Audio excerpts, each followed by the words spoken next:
Tubig, Lola. Salamat po, Apo.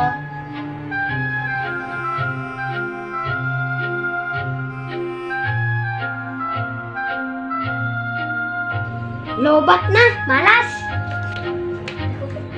Asan na yun, malas? Apo, tawagin mo ang ate mo. Opo, Lola. Ate, kumain na daw tayo.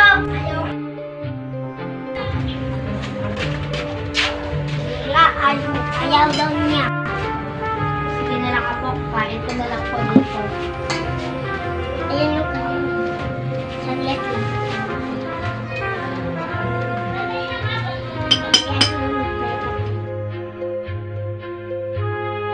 Ako, kain na po. Bakit mo ko tinatanong ng ganyan? Umalis ka nga sa harapan ko. Tama na yan! Sobra-sobra yung ginawa. Sobra talaga yung ginagawa mo.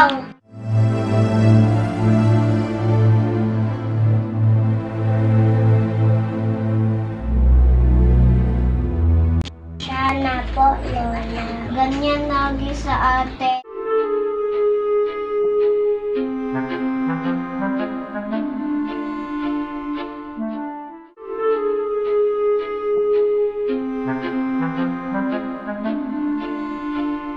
Hindi ka pa rin tumatanda.